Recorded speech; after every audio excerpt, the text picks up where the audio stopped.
Welcome, everybody. This is Books Cafe, presented by free-ebooks.net. I'm your host, Scott Patton. Happy to be here. Glad that you're joining us this beautiful morning.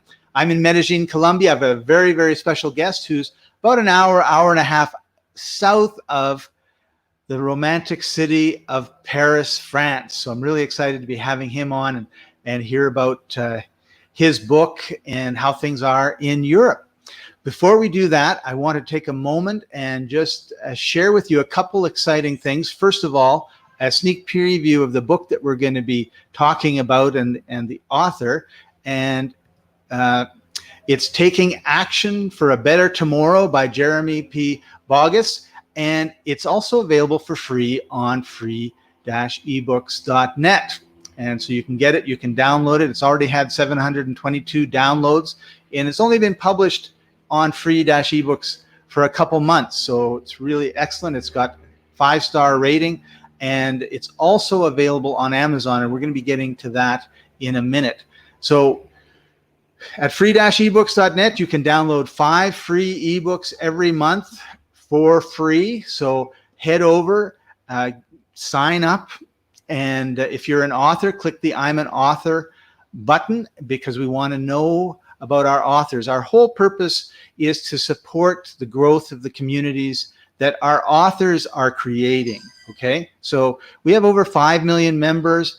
We send out emails, newsletters to people that are interested in romance novels, that are interested in sci-fi novels, that are interested in business books. If you're a student, we've got a whole pile of academic books for you that you can take a look at and read.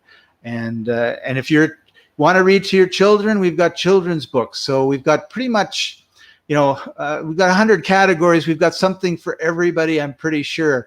And but our purpose is to support our authors. And in today's world, you can self-publish, and there's a whole bunch of marketing issues around that. If you go to the major publishers and you want to get pushed that way, you have to be already a significant celebrity in your market, have a huge following. And many authors, when they're just starting out, their mom, their dad, their brother, sister, maybe their spouse read their book, and that's about it. And so by taking advantage of our services at free-ebooks.net, you're able to start growing that audience that wants more and more of what it is that you're writing about. And when you get a few thousand downloads or 10,000 downloads of your books, and you go to some of the larger publishers and you show them that, you prove, and of course there's other things that you need to do too, but we're not going to be getting into the marketing today. But you're starting to prove to the publishers that you're worth having a contract with them and publishing, and that's really what we're all about and what we want to do. And in order to support our authors, we have a special event coming up very, very shortly, and it's the free ebook Book Profit School 2.0 Summit. And I'm involved with it. Ray Brennan is hosting it, and it's free, and it's starting next week. So, in fact, Ray Brennan is going to be on in an hour with me, talking with me again about the summit. So if you're an author and you're interested in finding out more about different things in terms of marketing your book, we've got so many different topics and major trainers that are appeared here. Some names that you may know, Nathan Rocky Anderson's a good friend of mine. Ray Brennan, of course. Stu McLaren's awesome. There I am. And it's 4 or 5 days, I believe. And there's Daniel Hall, who was on the show about a month ago. Excellent trainer, and his enthusiasm for books and book marketing is infectious. And I think if you're an author, it's a very lonely profession, if I can put it that way. It's just us and our keyboard. And the fact is that we're not alone. There's lots of support, lots of training, things that you can learn to help improve the quality of your writing and also the reach of your book. So that is happening next week, and the link to this is in the comments, either below or over to the side. So make sure you click on the link, join us. It's free, and of course it's from free-ebooks.net. That's what we try to do, and it's yeah, I'm really excited about it, and I hope that you join us there. All right. So with that, just give me a second here. I want to tell you a little bit about our guest. Since he was a small child, he felt that there would be a chain of events set in motion, and that his task would be to help us through those changes. And I don't think anyone would argue that the last year has been nothing if not a chain of events and a lot of change from the change. He was born in the United States, and in 2016, he moved to Europe. Now he's presently just south of Paris in France. He ran for the Idaho Senate several times as an independent with a desire to make positive contributions to the lives of people. So in 2008, while running for office, he self-published his first book, and it was about philosophical observations called Thoughts and Responsibilities. So with that, I want to welcome our guest, Jeremy P. Boggs. Okay. Hey, Jeremy, how are you doing? Just fine. How are you today? Good, good. So welcome to the show. And you're just south of Paris, and I'm in Medellin, Colombia. I love to travel. I was in Paris about 2 years ago, maybe 3 years ago. And one of my goals is to get to Portugal, Spain, and France next year. So hopefully we can have a cup of coffee at the local coffee shop with a croissant. Why not? Yeah, Portugal is. I have been to Portugal, and it's very nice. It's a very nice city. Awesome. Lisbon and Porto are very nice cities, and the countryside is beautiful as well. I've heard so many good things about Portugal, and it was my goal to be there now last year. And of course, there's no flights in or out of Colombia right now, so I have to be patient. And so, but tell us a little bit about how you got started writing. Well, I've always liked to write ever since I would probably say in grade school. I started writing little short stories and poetry and such things like that. I'd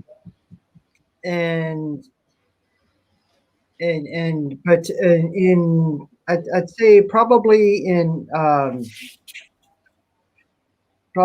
about in junior high, maybe high school, I started writing more philosophical observations, and it would be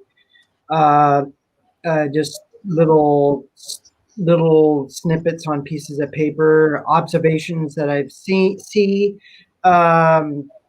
and possible patterns of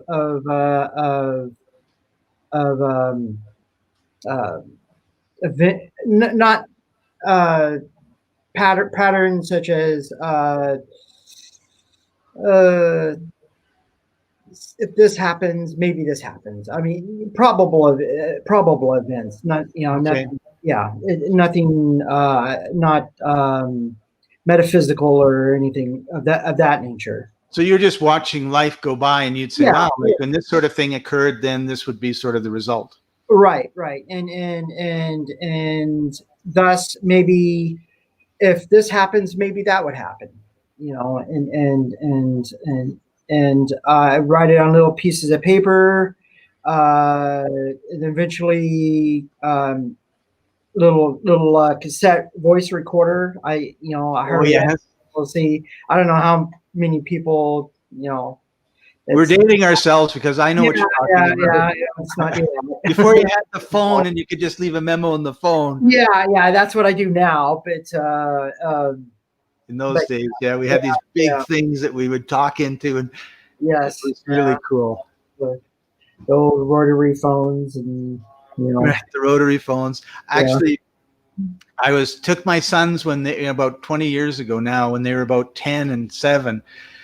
And I think it was my mom's place, my mom and dad's place. They had a rotary phone, and it was actually worked, right? So I said, "Why don't we call Auntie Arlene?" She said, "Okay, well, there's the phone, John. Like, go." So he picks up the thing, and then he looks at the rotary dial, and he's just frozen. He has no clue what to do. He'd never seen that before. It was so funny. So Jeremy, what keeps you inspired with your writing? Um, just basically my desire to see to hope that the future that there it's a better future, to hope that there's a better future.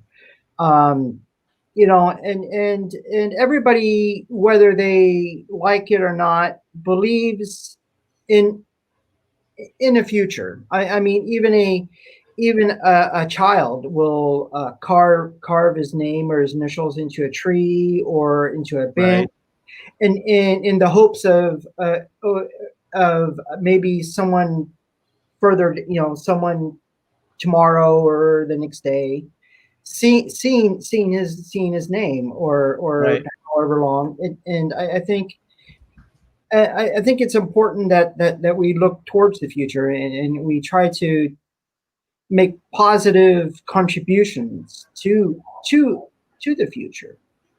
And that's kind of what really inspires me, is I Right. see. And you're right. Like how many times do we see on an old tree a heart carved and two Yeah, exactly. initials? Yes. And obviously, young love could be kids, could be teenagers, Yeah. could be old, us old guys. I know I do that from time to Yep. time. and Yeah. it's there almost forever, right? Yeah. And it's just that hope of the future. Yeah. Yeah. Yeah. So what brought you to France? Well, like I said, I ran for the state senate, and I felt, and I wrote some books, and tried to contribute to the community wherever I could. And I just felt that I was kind of spinning my wheels there. And I just felt I needed to. I don't want to get into proverbs, but I needed to go to Kadar. I needed to see for myself, and experience for myself. And I hope that, you know um, maybe my writing, maybe someone will read my writing, and think about it, and it just maybe a small pebble, or a drop in the pond. It's just a small ripple, because that ripple could affect another ripple, and Right. and sooner or later down the line, there could be someone who makes this tremendous contribution, and not really knowing, based on this, based on that, based on this, not really, but you kind of contributed to it. I mean, Right. yeah, it's nothing, no fancy acknowledgments or anything like, but maybe generations back, or a generation or so, or years ago, you contributed. I still remember two of my favorite books that I read as a child, is by Fahrenheit 451 by Ray Bradbury, Awesome book. and Animal Farm by George Orwell, Yeah. and to show um, the two dangers of the extremes, Right. and those books really inspired me to write, and yeah. I would add 1984 to Yeah, my list of inspiring books. But I read those two books that you mentioned, and 1984, and I think how different I would be. And you're right. Like I didn't read them to. I didn't know the message. yes, I got it exactly. right. Then you read the book, and then it made me look at it, just like a 1% shift in how I see the world. And Yeah, now all of a sudden, I like to read the news, and then I'll post parts of articles on my Facebook page, and half the time I go hashtag 1984, because it's just coming true what he was writing, right? yes, of course. It's and a lot of those writers were way ahead of their time. They were. Yeah. So So now you're in France. Yeah. You've been there a few years now. Do you plan on staying for longer, or are you going? Well, time would tell. I found someone, and she's a good woman, so I think I'll stay here for a while and see what.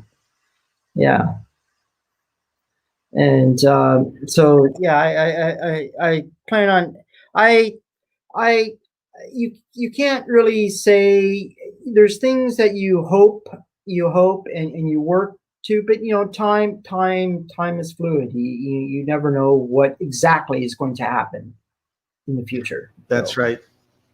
Well, I but never thought I'd be spending 9 months in Colombia. I was planning to yeah, spend 2 weeks here, and I mean, the world is so full of doom and gloom and everything else, and I'm almost afraid to admit that I'm really glad that I got to stay here for this length of time, and almost, well, I have put down some roots, and I will always come back here. But and like you said, who knows the future? I might come back here permanently. I might not. I mean, that's not a decision that I'm making today, but it's certainly in the realm of possibilities. And 5 years ago, it was not even a consideration. So right. things change.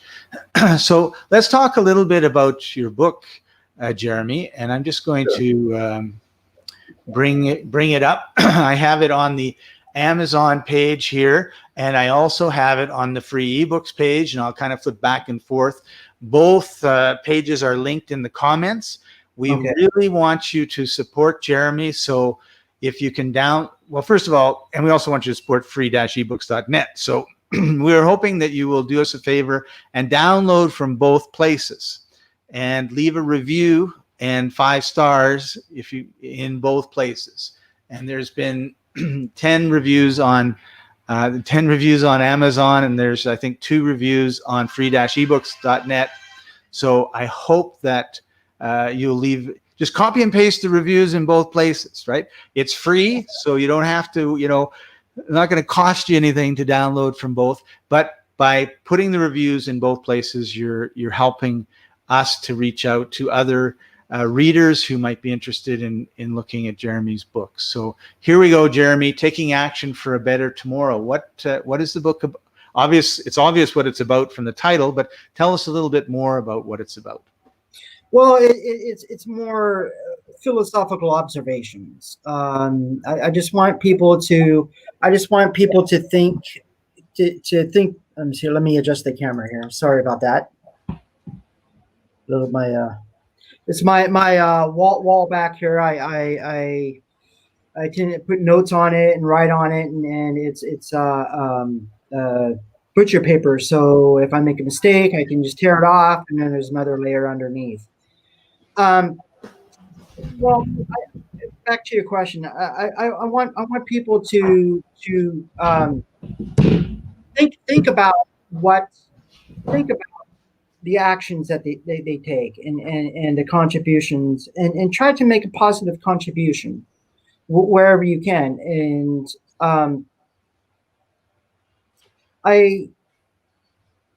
it's kind of hard to describe. I just here, let me if I actually can, it might be easier if I can just go ahead and read a quick, Sure. Yeah, minutes. read a little bit from your book. Okay. This is now remember I wrote this in 2019. I printed it in late 2019 before all of the changes that we're experiencing and occurring. And I'll just go ahead and read the first part of chapter 1. And it's titled Chapter 1, Changes Occurring in the Fractionalized World of Today. Okay. Okay. And the first section is called Threshold. I feel that something is happening worldwide. I believe that we now stand at the threshold of a current society and maybe even the future of our species. Is this a new dawn or the end? Some changes are occurring that are beyond the ability and daring of our modern world to even report. No matter where your politics, beliefs, or tendencies lean, we must admit that there are strange movements and occurrences happening now. As of late, the world seems to be suffering from more serious growing pains and changes than it has ever experienced before. Yes, there has always been, yes, we have always had chaos, and there always has been discontent in all societies throughout time. However, it seems that in the world today, the numbers of the discontented are growing faster than in previously recorded rates. There seems to be a higher rate of growing observable discontent, not only within the commonly thought of social groups where discontent is normally found, but it also seems to be growing within more diverse ranges of societies found in the world. The numbers seem to be growing faster in proportion to that of past societies. We have observably become more fractionalized, not just on national or cultural levels, but also at a microcosmic levels within societies, and even sometimes within the individual. It seems that the world is more chaotic than it has ever been in the past. Perhaps it has always been like this, and we have not noticed it until our current technologies and communication networks have allowed us to see it. But I believe that the chaos in this period of change is different and unlike any experienced in past generations. Never in the accepted recorded history of humanity has there been such frequency, speed, and diversity in change, such ability and opportunity for change, and such quick and easy methods for it to spread in our societies, ideologies, and our world in general. With the growth of the world, increased population, new interconnectedness, and all of our various advancements and other changes, our world appears to becoming increasingly more fractionalized. Many people seem to become increasingly fractionalized, polarized, or both. We are seeing the world changing exponentially and in more diverse areas before our eyes. Our current world as a whole is experiencing these changes. These shifts seem to be happening more simultaneously with other world experiences. They seem to be occurring more frequently, quickly, and even in ever widening range of areas, both old and new. Some of these changes are coming at an almost exponential rate. Every generation has experienced unprecedented advancement and changes relative to their own previous life experiences. The world is changing and becoming rearranged in almost every way unimaginable and sometimes even unimaginable ways. It is altering in a way that past experiences have never experienced before. These changes may not even be seen coming from. These changes may even be some coming from a multitude of areas. They may be taking place simultaneously. They may be seen as taking place both independently as well as affecting the changes of each other. Two of these areas that are changing are coming from are coming change. Two of these areas that are coming from are terrorism and global economics. More areas that are changing in our world are political and geographical. Yet another area is the technological world. Unfortunately, we have become a world where valid, tangible data is the measurement of in the measurement of statistics and studies have become a point of debate. We have become a world where subjectivism has replaced deductive and reason by some. A world where the deduction has been corrupted by subjectivism. A study is believed or not based on its data, but who produces or compiles it. back to the subject at hand. There are many who believe we are experiencing simultaneously changes, including but not limited to scientific breakthroughs, sociological changes, cultural changes, and changing migratory patterns of various species, including those of our own human species. Some some even some even say that there are currently uncommon global environmental and climatic changes. Some go even further and contend that there are genetic changes occurring within some younger generations, resulting from how they have adapted their bodies and minds to accompany technology. Even the speeds and ways in which we distribute, examine, integrate, and exchange information are changing at explosive rates compared to the past. Perhaps we are even not aware of all of these changes, big and small, as well as their causes and effects that our world is experiencing. Let us look closer at these changes that we have experienced and know how to be true from our own and know what to be true from our own observations. Sorry, it's a little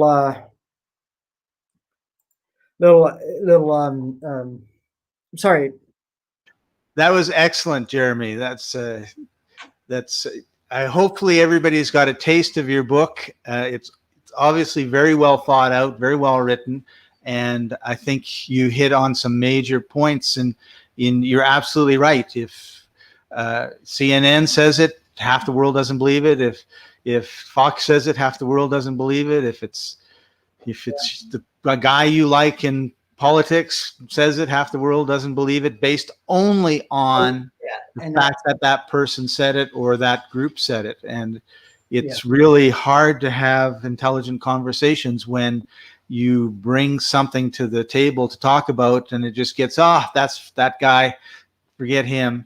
And you're right also about the changes in the migratory patterns and how we're behaving. It's and hopefully we can find some solutions.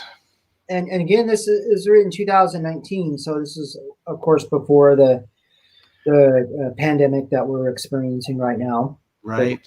But all these things run in cycles, and that's one of the things that we never really. Unfortunately, we have a hard time learning from our own lessons. I mean, the Spanish flu back in the early 1900s, and yeah.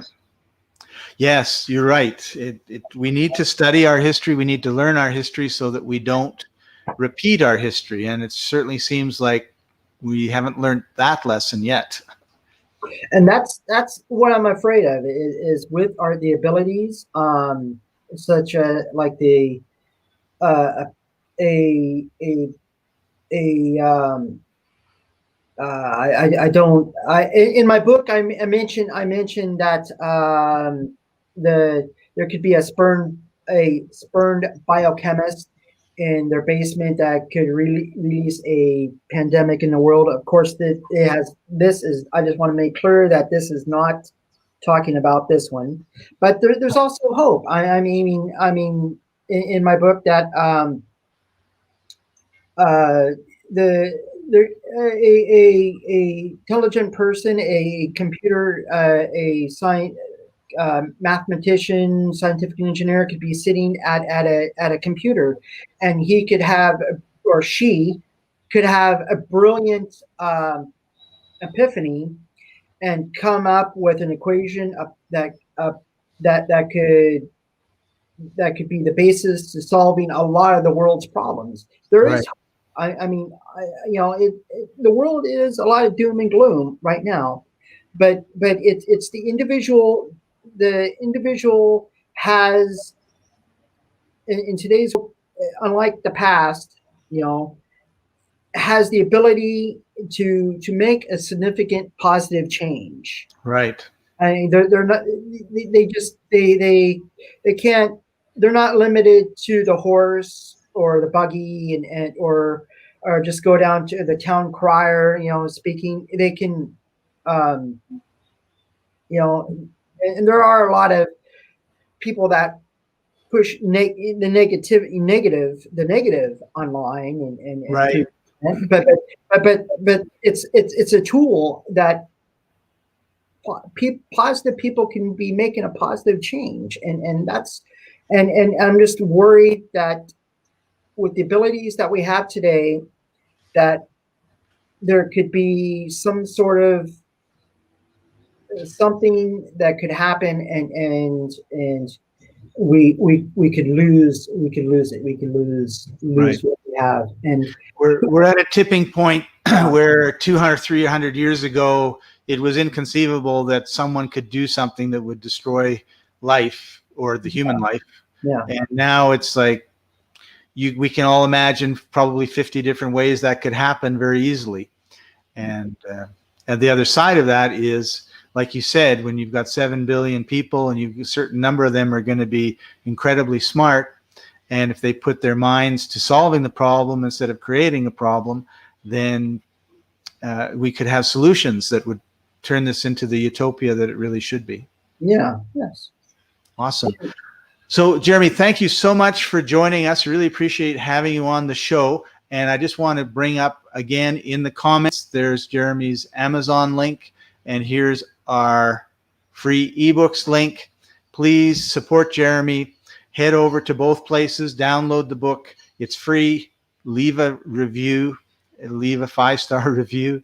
And just taking that few minutes out of your day to do that, and then however long it takes you to learn and read Jeremy's book is really going to help change the world. Because like Jeremy said, we just create this little ripple.